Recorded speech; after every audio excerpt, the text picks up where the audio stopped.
Right. అయితే మోహన్ బాబు అక్కడికి వచ్చిన సమయంలో రంజిత్ కుటుంబ సభ్యులు అక్కడే ఉన్నారా? కుటుంబ సభ్యులతో ఏమేం మాట్లాడారు విజయ్? అక్కడే ఉన్నారు. వాళ్ళంతా కూడా వాళ్ళ తల్లితో పాటుగా వాళ్ళ అతని భార్య కూడా అక్కడే ఉన్నారు. వాళ్ళకు కూడా కొంత క్షమాపణ చెప్పారు. ఎందుకంటే ఈ మొత్తం వ్యవహారంలో తనదే తప్పు అనేది ఆయన చెప్పిన నేపథ్యంలో తన తప్పైన విషయాన్ని ఒప్పుకున్నారు.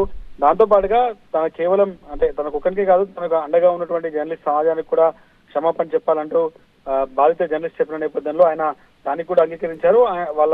వాళ్ళ తల్లితో పాటుగా వాళ్ళ భార్యతో కూడా మోహన్ బాబు మాట్లాడుతూ తన ఆ విషయంలో కొట్టడం తప్ప కావాలని కొట్టలేదు. ఆ కుటుంబంలో జరుగుతున్న గొడవ తనకు కూడా గాయాలయ్యి, గాయం విలువ తనకు తెలుసు.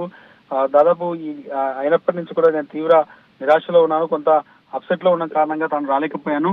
ఇప్పుడు దాదాపుగా వచ్చి హాస్పిటల్ చికిత్స పొందుతున్నటువంటి బాధిత జర్నలిస్ట్ రంజిత్ తో పాటుగా వాళ్ళ కుటుంబ సభ్యులందరూ కూడా పరామర్శించి ఆయన క్షమాపణ కోరారు. ఆయన పికిల్ బిజినెస్ నాన్ వెజ్ పచ్చళ్లను తయారు చేస్తూ 5 లక్షలు సంపాదిస్తున్నారు వీరు. మీరు కూడా అలా సంపాదించాలా? అయితే ఫ్రీడమ్ యాప్ ని డౌన్లోడ్ చేసుకోండి.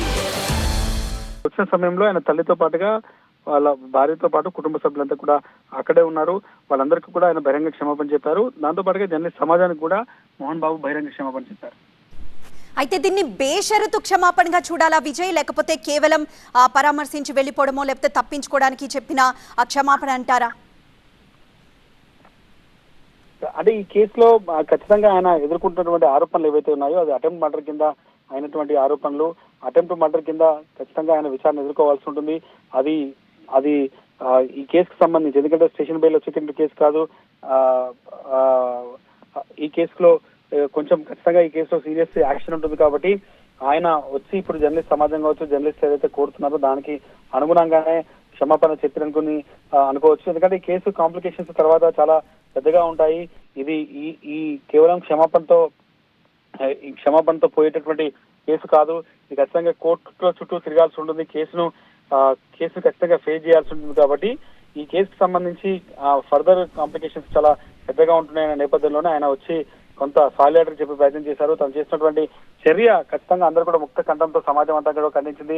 2 తెలుగు రాష్ట్రాల ప్రజలు కావచ్చు, చాలా మంది ఆ విజువల్ చూసి కూడా పెద్ద ఎత్తున ఆయన చేసినటువంటి దాడి అందరూ ఖండించారు. రాజకీయ నాయకులు ఖండించారు.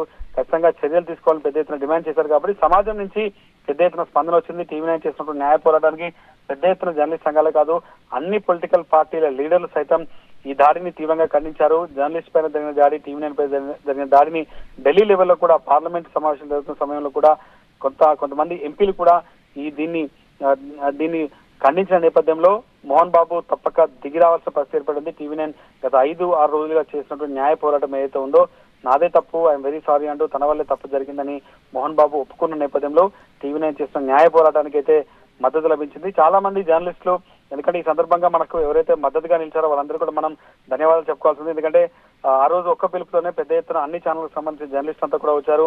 దాంతోపాటు జర్నలిస్ట్ సంఘాలు కూడా వచ్చి ఇక్కడ మనం చేసినటువంటి ఫిల్మ్ ఛాంబర్ దగ్గర చేసిన పోరాటం కావచ్చు, లేకుంటే అన్ని జిల్లాల దగ్గర కూడా 2 తెలుగు రాష్ట్రాలు అనేక జిల్లాల్లో కూడా పెద్ద ఎత్తున ధర్నాలు, రాస్తారోకులు ఈ జర్నలిస్ట్ సమాజం అంతా కూడా చేసింది. దాంతోపాటు పెద్ద ఎత్తున పొలిటికల్ లీడర్లు కూడా చాలా మంది ఖండించారు. ఈ దాడిని రాష్ట్ర ప్రభుత్వం కావచ్చు, పోలీస్ శాఖ కూడా సీరియస్ గా తీసుకొని మోహన్ బాబు పైన అటెంప్ట్ మర్డర్ కేసు పెట్టింది. కాబట్టి వీటన్నింటి ఆందోళనలో నిరసన నేపథ్యంలోనే మోహన్ బాబు ఎట్టకేలకు దిగి వచ్చి టీవీ9 ఫ్యామిలీకి సారీ చెప్పారన్న మాత్రం చాలా స్పష్టంగా అర్థమవుతుంది.